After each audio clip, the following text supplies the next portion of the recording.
Einstein এটা কথা কৈছিল যে imagination is more important than knowledge. আমাৰ ল'ৰা ছোৱালীবিলাকক এই সৃষ্টিশীল চিন্তাটো কিহে দিব?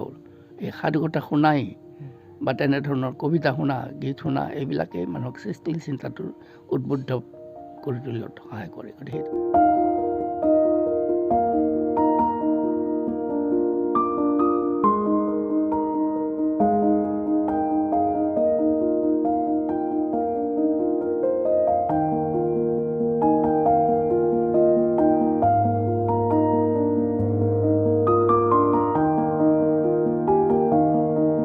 ছাৰ, আপোনাৰ শৈশৱলৈ যদি আমি জানিব বিচাৰোঁ, আপোনাৰ শৈশৱৰ সময়ছোৱা কেনেকুৱা আছিল?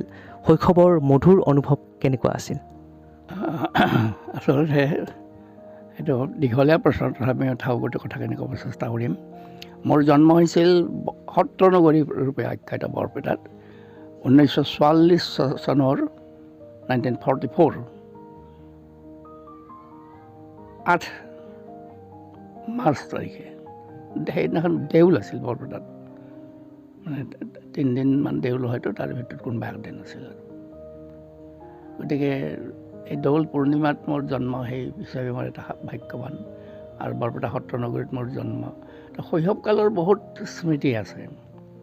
তাৰে ভিতৰত মই স্মৰণ কৰিব লাগিলে বিশেষভাৱে আমাৰ ককাদেউতা নাৰায়ণদেৱ মিশ্ৰ ডাঙৰ পণ্ডিত আছিল, আৰু তেওঁ এজন বৈষ্ণৱ সংস্কৃতিৰ সেৱক সাধক আছিল। শংকৰী সাহিত্য দৰ্শনত পণ্ডিত আছিল। তেওঁৰ লগত বৰপেটা সত্ৰলৈ গৈছিলোঁ গধূলি পৰত।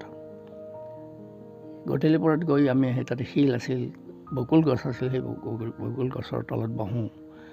আৰু ঠিক সেই সময়তে দামাটো কোবাই, কি এটা গুৰু গম্ভীৰ পৰিৱেশ। ইতিমধ্যে নাম প্ৰসংগ শেষ হয় আৰু দামাটো কোবাই তাতে বহি বকুল তলৰ গছৰ তলত বহি, আৰু তাত আটাই সেই ধ্যান গম্ভীৰভাৱে থিয় হৈ, মানে দামা কোবোৱাৰ সময়ত এটা নিয়ম আছে, থিয় হৈ প্ৰণাম কৰি মানে অন্তৰত ভগৱানক স্মৰণ কৰিব লাগে, সেইটো এটা নিয়ম। তেনেকুৱা কৰে, সেই এটা বিৰল মুহূৰ্ত।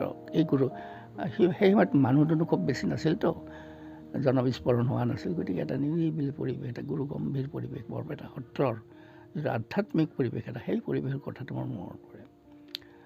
আৰু শৈশৱৰ মধুৰ স্মৃতি, খুব বেছি মধুৰ স্মৃতি, আমাৰ আটাই বহুত সাধু কথা কৈছিল।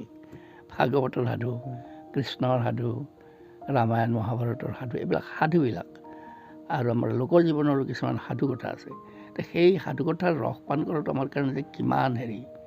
আমাক আগতে প্ৰলম্বিতাই আজি সাধু কথা ক'ম, কিন্তু তহঁতিখিনি পঢ়িব লাগিব।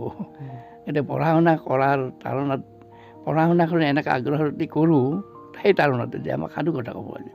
এই যে সাধু কথা, আইনষ্টাইন এটা কথা কৈছিল যে imagination is more important than knowledge.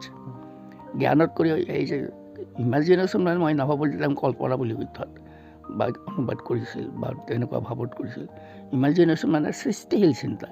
আমাৰ ল'ৰা ছোৱালীবিলাকক এই সৃষ্টিশীল চিন্তাটো কিহে দিব? এই সাধু কথা শুনাই বা তেনেধৰণৰ কবিতা শুনা, গীত শুনা, এইবিলাকেই মানুহক সৃষ্টিশীল চিন্তাটোৰ উদ্বুদ্ধ কৰি তুলিলত সহায় কৰে। গতিকে সেইটো খুব দৰকাৰ। গতিকে এই যে সাধু কথা শুনাৰ যিটো মানে এটা হেৰি আগ্ৰহ, আৰু সেইবিলাকে আমাৰ জীৱন গঢ়াৰ ক্ষেত্ৰত বহুত এটা ভিত্তি গঢ়ি দিছিল। যে সাধু কথাবিলাকে আমাৰ বুঢ়ী আইৰ সাধুৱেই হওক, পঞ্চতন্ত্ৰৰ সাধুৱেই হওক, বা ভাগৱত গীতা, ৰামায়ণ মহাভাৰতৰ সাধুৱেই হওক, এই সাধু। আৰু এটা হেৰি আছিল বিশেষভাৱে প্ৰকৃতি জগতৰ লগত সম্পৰ্ক এটা। আমাৰ গছত আম পাৰিব লাগে, আমৰ তলত গৈ চাব লাগে, আম বুটলি আনিব লাগে, অফ্ৰি আম পাৰিব লাগে, অন্যান্য গছ গছনিৰ লগত সম্পৰ্ক। আমাৰ জন্মাষ্টমী ঘৰতে পালন কৰে, ভেট ফুল তুলিব যাওঁ নাৱেৰে, সেইমাত্ৰ আৰু বাৰিষা হয় নাৱে যাওঁ। সেই যে নাৱেৰে যোৱা যিটো যাত্ৰা, নাও আমাৰ আটা যায় লগত, আৰু আমি যাওঁ ভেট ফুল তোলোঁ এনেকৈ, বা পদুম ফুল আনো এনেকৈ সংগ্ৰহ কৰি। সেইটো এটা ডাঙৰ হেৰি। আৰু আমাৰ ওচৰতে এটা জান আছিল, আটাই ককাদেউতা, সেই সময়ত তেওঁৰ বয়স 60-70ৰ ভিতৰত হ'ব। তেওঁ আমাক সাঁতুৰিবলৈ শিকাইছিল। এই যে জানত গৈ আমি সাঁতুৰিম, স্কুলৰ পৰা কেতিয়া আহিম, বিদ্যাপীঠত মই পঢ়োঁ তেতিয়া, স্কুলৰ পৰা কেতিয়া আহিম, বিশেষকৈ আহাৰ মাহত, সেই সময়ত মানে সেই জানত গৈ আমি সাঁতুৰিবলৈ শিকিছিলোঁ। এই যে সাঁতোৰাৰ যিটো আনন্দ, প্ৰকৃতিৰ জগতৰ লগত মিলাৰ যিটো আনন্দ, শৈশৱৰ এইবিলাক এনেকুৱা ধৰণৰ বহুত মধুৰ স্মৃতি আছে আমাৰ, বহুত মধুৰ।